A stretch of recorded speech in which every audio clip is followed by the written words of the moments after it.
तेरे दया धर्म नहीं मन में मुखड़ा, क्या देखे दर्पण में मुखड़ा, क्या देखे दर्पण में।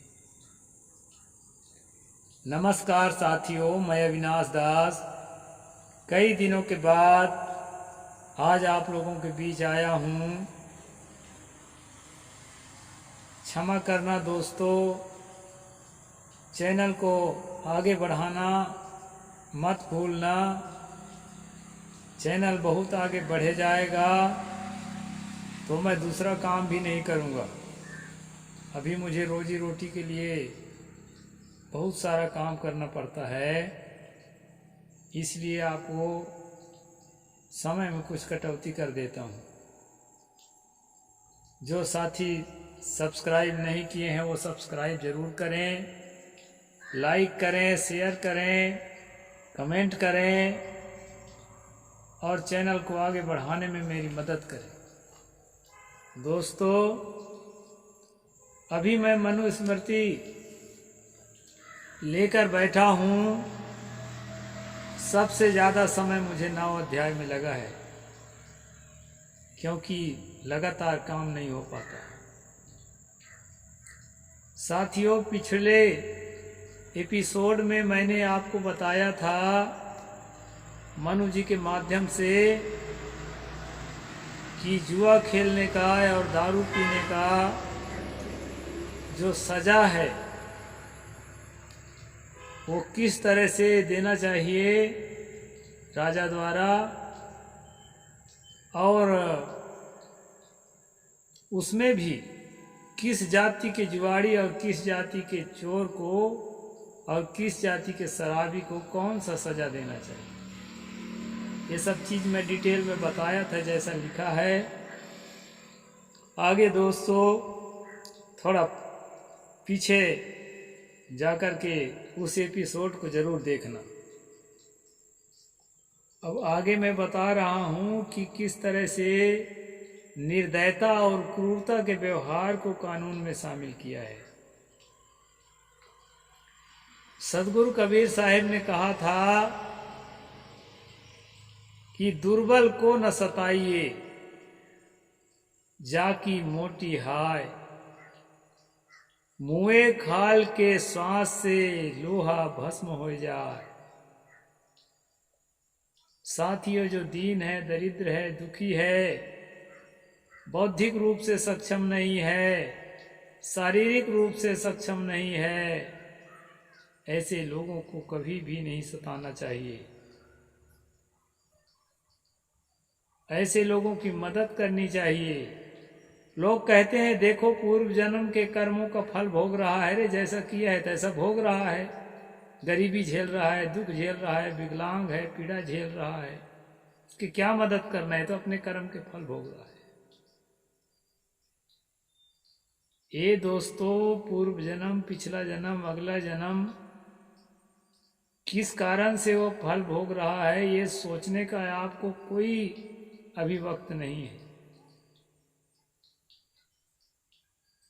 सतगुरु ने कहा, कबीर गर्व न कीजिए, रंग न हंसिए कोय,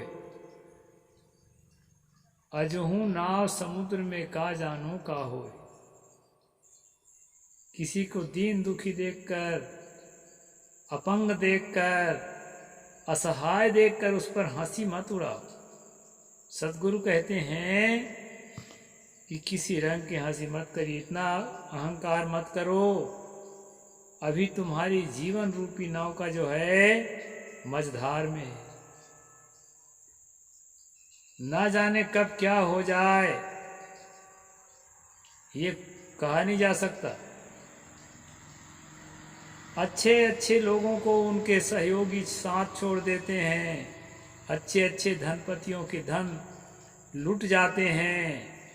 मैंने अपने जीवन में 3 संस्करण देखा है दोस्तों। पहले जब मैं अपने बचपन में देखा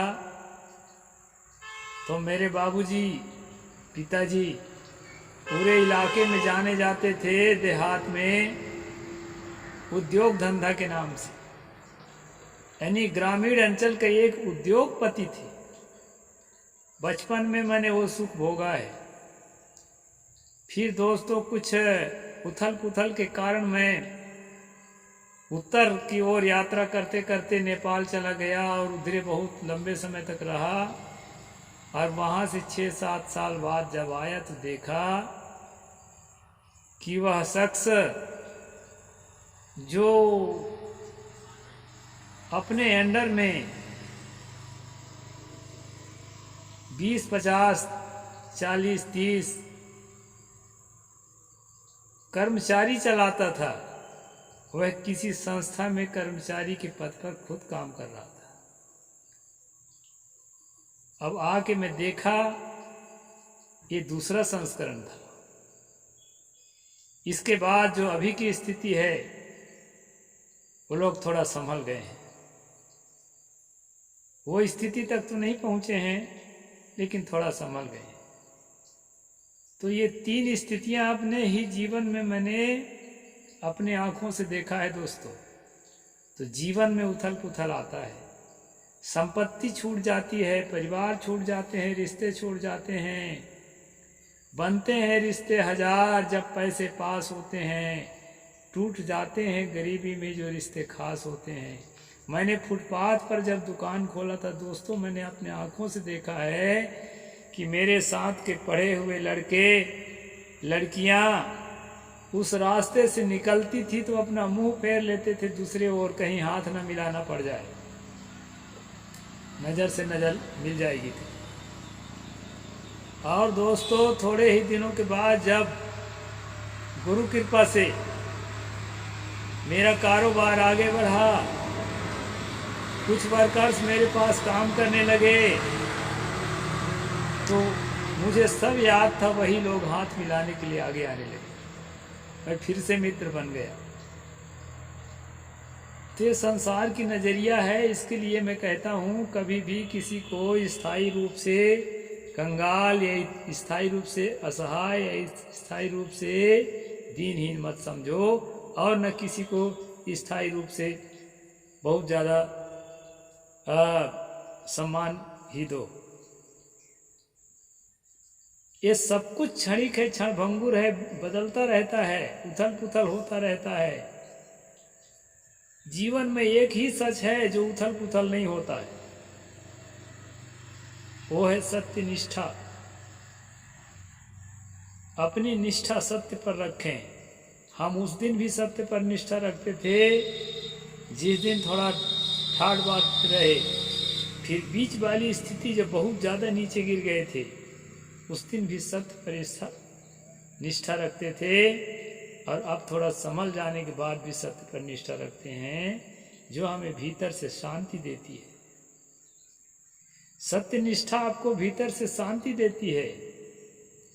इसलिए दोस्तों मेरा प्रसंग ये था कि किसी को निर्बल जानकर, किसी को दुर्बल जानकर, किसी को कमजोर जानकर, किसी को गरीब जानकर, असहाय जानकर, अबला जानकर उसकी खिल्ली मत उड़ाओ।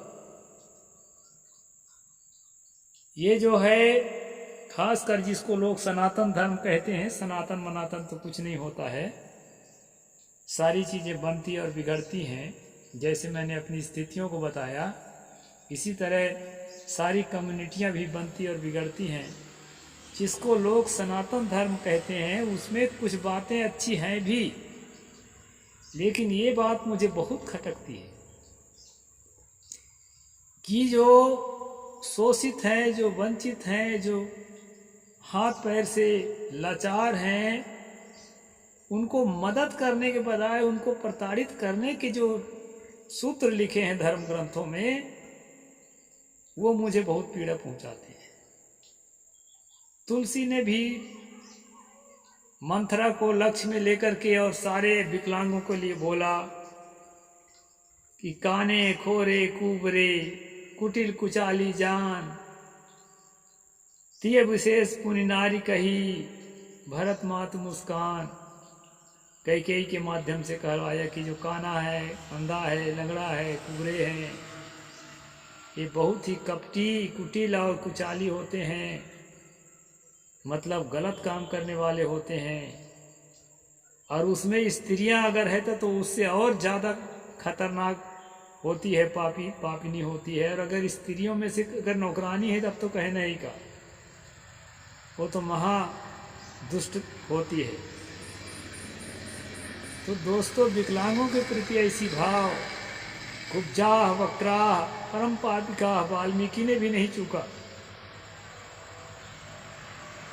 विकलांगों को अपमान करने में। बल्कि अभी वर्तमान में नरेंद्र मोदी थोड़ा ठीक है, विकलांग शब्द को दिव्यांग शब्द दिलाकर उनको सम्मान दिलाया है। तो अच्छी बात है, तो हम अच्छी बात के साथ हैं उसके भी। कई लोग कहते हैं आप मोदी विरोधी है, तो वो गलत बात है। मैं किसी के पक्ष में या विपक्ष में कभी नहीं बोलता। साथियों, आज का प्रसंग है कि जो शोषित है, जो वंचित है, उसके साथ हम क्या व्यवहार करें। उनको और पैर से कुचलते हुए चलना अच्छा है कि उनकी मदद करके उनको ऊपर उठाने की प्रयास करना अच्छा है। गिरे हुए जो अपने साथी गहकर हाथ उठाएंगे, हम भारत के वीर सिपाही आगे कदम बढ़ाएंगे। दीन दुखी दलित शोषित वंचित को ऊपर उठाने के लिए जो सक्षम है उसको मदद करना चाहिए, तभी वो मनुष्य है। नहीं तो कुत्ता बिल्ली में और उसमें कोई अंतर नहीं है। कुत्ता को देखिए ना, कितना भी पेट भरा होगा, लेकिन अगर कमजोर कुत्ता आ गया उसके बीच रोटी डालेंगे तो कमजोर कुत्ता को नहीं खाने देगा। तो आदमी अगर कुत्तागिरी करता है, जो सम्मान नहीं पाया जीवन में उसको और सम्मान से वंचित करो, जो धन नहीं पाया जीवन में उसको और धन से वंचित करो, जो सुख नहीं पाया जीवन में उसको और दुख दो। ये कुत्ता नीति है दोस्तों। और इस नीति का समर्थन जो भी धर्म ग्रंथ करेगा, अविनाश दास उस पर सवाल उठाएगा। ये वाल्मीकि हो, कुब्जाह वक्राह परम पापिका, और काने खोरे कुबरे कुटिर कुछ यानी जानते है तुलसी हो, और चाहे मनु महाराज। यहां मनु महाराज क्या कहते हैं वो मैं बताने वाला हूं। हाँ, कहते हैं स्त्री बालोन्मत्त वृद्धानां दरिद्राणां च रोगिणां सिफा राज्य वैद्य निर्विघ्न नृपोन्ति मम। ये 9वां अध्याय के 230 नंबर श्लोक है दोस्तों। प्रसंग वही है ऊपर वाला जो कहा था कि छिप करके जुआ खेलना और दारू पीना, क्षत्रिय को, वैश्य को और शूद्र को, ये 3 जातियों के लोग को, यानी 3 वर्ण मतलब जातियों का समूह होता है। मैं जातियां कहता हूं, इसमें आप अजरज में मत पड़ो। ये 3 वर्ण के लोगों को यदि जुआ खेलते हुए और शराब पीते हुए पाए जाते हैं तो वही सजा दें जो चोरों को सजा है। और चोरों के लिए सजा मैं बता ही चुका था। मनु ने क्या बताया है? जलती आग में डाल देना और खाक कर देना। ब्राह्मण को छोड़कर, ब्राह्मण को जुर्माना देने में असमर्थ है तो उसको क्या करना है? उसको धीरे धीरे आसान किस्तों में जुर्माना लेना है। और क्षत्रिय को, वैश्य को, शूद्र को यदि जुर्माना देने में असमर्थ है तो क्या करना है? खेत में ले जाके मिट्टी खोदवाना है, मेहनत के काम करवाना है। ये वाला प्रसंग मैं बताया था दोस्तों पीछे। अब उसके बाद जो है, इसी प्रकार के अपराध में अगर स्त्री पाई जाती है, बालक पाया जाता है जो नाबालिग है, उस समय उम्र सीमा नाबालिग के लिए क्या थी ये वही लोग जानेंगे, आजकल 18 से कम। और जो पागल है, मानसिक रूप से विक्षिप्त है, और बूढ़ा है, दरिद्र है, ऐसे लोगों को बेंत समझते हैं, लकड़ी जैसे होता है, थोड़ा मुलायम रहता है, वो टूटता नहीं है, मुड़ जाता है। बेंत से पीटने की सजा देना है, या बांस से, फराठी से, या रस्सी से। रस्सी का कोड़ा बनाते हैं दोस्तों। मैं बघेलखंड का आदमी हूँ, मैं छत्तीसगढ़ में बहुत साल से हूँ, लेकिन जन्म से बघेलखंड का आदमी हूँ। तो बघेली राज में कोड़े की सजा का प्रावधान जो है स्वतंत्र भारत होने के बाद भी ग्रामीण इलाकों के जो गरीब ग्रामीण हैं उनको लोग देते थे ग्राम सभाओं में,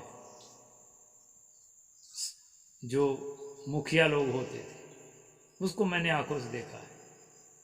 तो दोस्तों ये क्या करते हैं कि रस्सी का, सन के रस्सी का, उसको मोटा रस्सी रस्सा बनाते हैं मोटा, और उसी में पिटाई करते हैं, उसको कोड़ा की सजा बोलते हैं।